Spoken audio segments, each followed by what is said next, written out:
Manajemen proyek. Assalamualaikum warahmatullahi wabarakatuh. Dalam manajemen proyek, seorang project manager harus mengelola dengan mengkoordinasikan, mengawasi, dan mencermati semua aspek pekerjaan, mulai dari tanda tangan kontrak hingga serah terima dan startup. Aspek pekerjaan tersebut digambarkan dalam EDPM Clock, jam pusaran manajemen proyek. Kenapa digambarkan dalam bentuk jam? Karena waktu adalah salah satu aspek terpenting dalam penyelesaian proyek. Aspek pekerjaan tersebut adalah sebagai berikut. Kontrak dan kick-off meeting dan persiapan. Organisasi dan manpower. PPC, Project Planning and Control. Financing atau keuangan. Engineering atau perencanaan teknis. Procurement, logistik, dan warehousing. Konstruksi dan instalasi. Health, Safety, and Environment atau disingkat HSE ini merupakan bagian dari keselamatan kerja. Quality Assurance dan Quality Control atau QA/QC. Kontrol dokumen, testing dan commissioning, startup dan acceptance. Jadi ini serah terima. Kontrak dan kick-off meeting dan persiapan. Terkait kontrak, jadi kalau sebelum tanda tangan, itu kontrak harus dilihat dulu atau direview, apakah sudah sesuai dengan proposal dalam dokumen tender, dan apabila di dalam dokumen tender ada draft kontrak, maka itu juga harus dicek masih sama atau tidak. Jadi kalau nggak sama, harus diklarifikasi, terutama terkait komersial dan jadwal proyek atau hal lain yang kritikal buat seorang kontraktor. Kemudian kalau pada saat kick-off meeting, kita juga harus klarifikasi semua aspek manajemen dan teknis, termasuk juga aspek komunikasi. Jadi surat itu ditujukannya kepada siapa. Organisasi dan manpower. Dalam hal organisasi dan manpower, maka harus membuat dulu struktur organisasi yang menunjukkan penanggung jawab masing-masing bagian item pekerjaan. Jadi seperti misalnya manajer engineering, manajer procurement, manajer construction atau manajer lapangan, kemudian HSE, kemudian HRD-nya juga harus ada dan administrasi ya. Kemudian juga terkait dengan manajer commissioning itu juga sangat penting, dan financing itu juga penting, dan manajer QQC itu juga bagian dari proyek yang penting. Sedangkan untuk manpower dalam persiapannya harus membuat manpower analysis. Jadi ini berkoordinasi dengan PPC untuk menentukan jadwal penyediaan tenaga kerja selama durasi proyek. PPC, Project Planning and Control.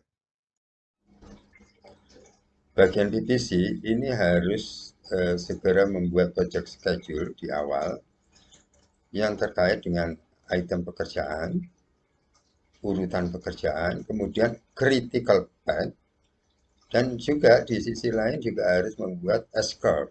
Dan S-curve ini akan diupdate setiap waktu, sehingga kita bisa mengetahui posisi progres proyek di mana, terutama bila ada ketertinggalan progres, maka itu harus diupayakan dikejar di item tersebut. Financing atau keuangan. Dalam hal financing project, biasanya financing itu di-handle langsung secara terpusat oleh perusahaan, dan project manager hanya bertanggung jawab pada uang yang sudah diberikan oleh perusahaan.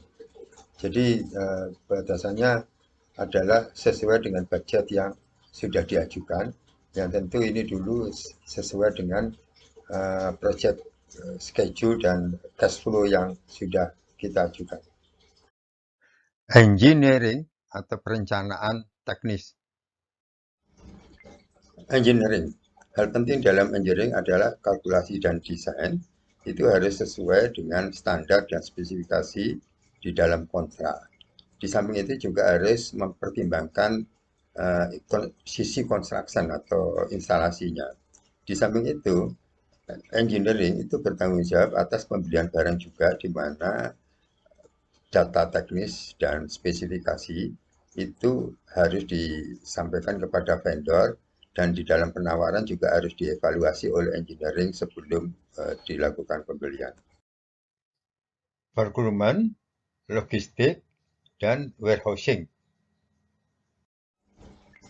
Kegiatan procurement di samping mencari vendor yang kompeten atau yang mampu untuk mensuplai material, maka dalam pembelian juga harus memperhatikan aspek teknis dan spesifikasi sesuai dengan engineering. Oleh karena itu harus approve engineering, dan kemudian aspek delivery time dan aspek komersial, harganya harus sesuai dengan budget project.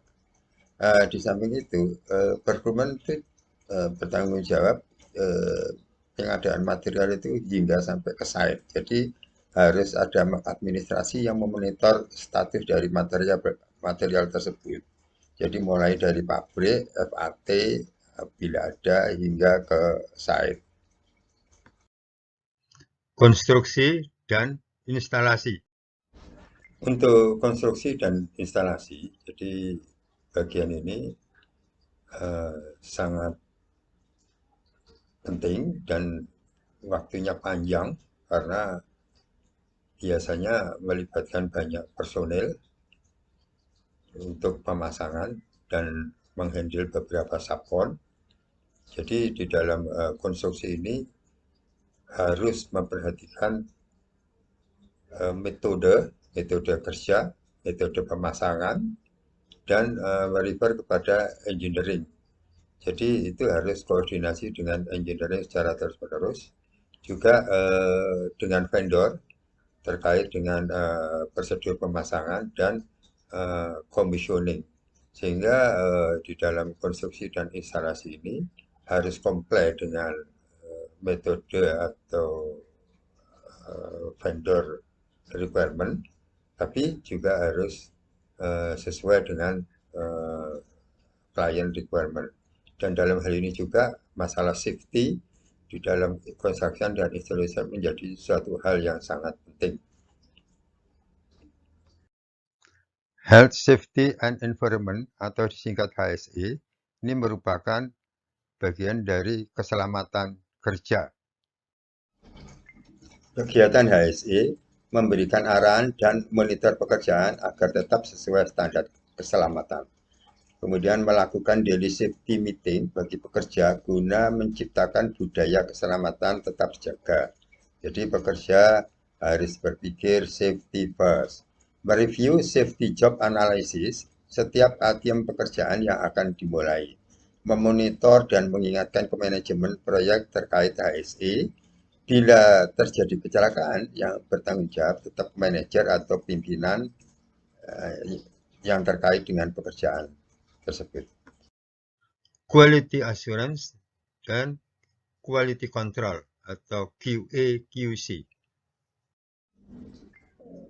Dalam hal QA/QC, tugas QA/QC itu berperanan untuk dua hal, yaitu QA, Quality Assurance, di mana ini banyak terkait dengan dokumen, ya, misalnya dokumen waranti atau garansi, kemudian dokumen-dokumen metode pengerjaan dan sebagainya, dan prosedur untuk working permit dan sebagainya, itu yang bisa menggaranti bahwa kerjaan itu bisa dikerjakan dengan baik.